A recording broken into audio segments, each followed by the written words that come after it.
So the first bend I'm going to talk about today is one of the most common. It's called a tone bend, and it sounds like this.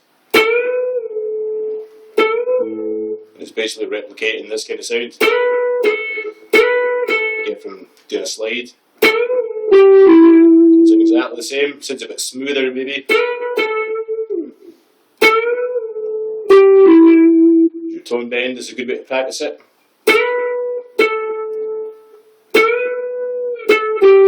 Very important that your bends are really accurate. If you bend too far,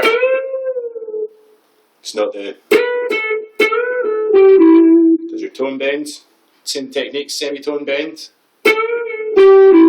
Replicate. Bigger bend, tone and a half bend. Got a tone and a half with 3 semitones. So, as you can see,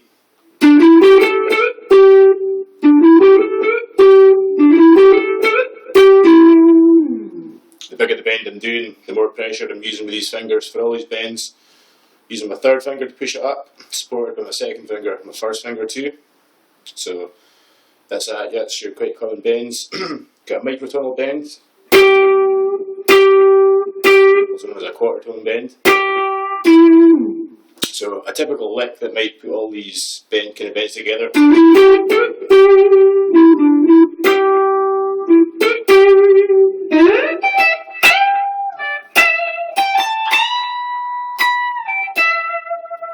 So I was mixing up tone, semitone, tone and a half, and micro bends there. So moving on a bit, you've got unison bends, sound a bit like this.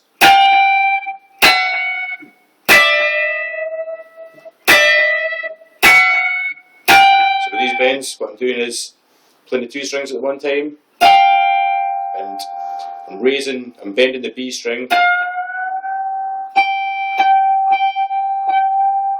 till it's the same pitch as the string below. You can see if I bend it too far, so is it tuned not enough, flat, and there we are, have it perfect. That's a good way to practice them.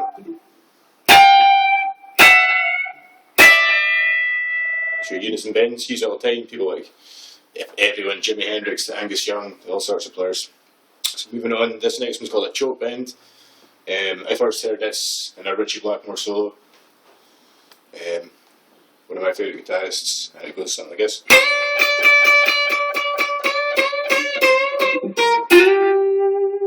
See what I did there? I bent it to pitch, and I keep striking it, and I can either hold it there, add a little bit of pressure, you can take it right back down.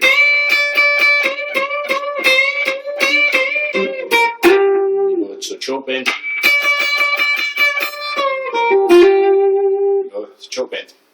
So let's talk about a couple of famous guitarists, their kind of bending techniques. First of all, it's going to be Dave Gilmour from Pink Floyd. It sounds something like this. So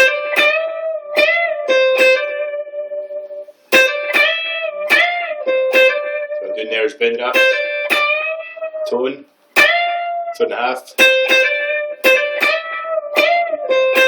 Let's get a D minor pentatonic example. If you want the more kind of major sounds, we go for something like this, maybe kind of G major type thing.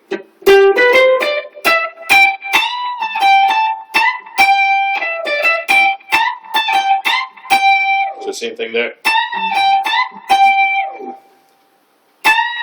Tone, tone and a half. So next example is going to be typical of kind of 1970s kind of Lynyrd Skynyrd kind of sound in their solos, and I'm going to use bends as part of repeating licks to your kind of phrases they would use in their solos. So something like this. You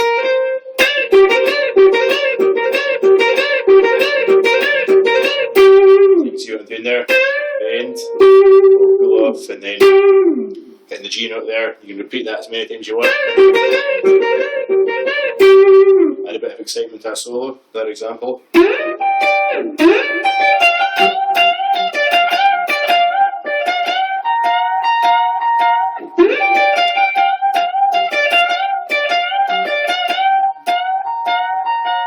So you can see him using that bend over and over again.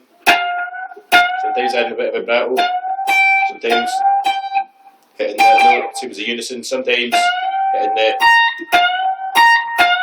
the minor third as well. They would also do things like this.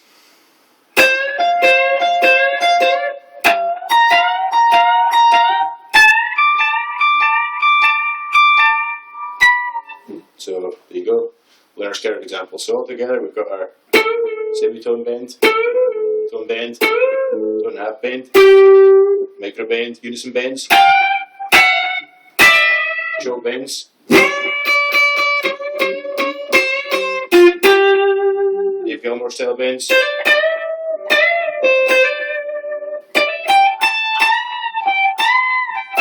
Leonard Skinner style.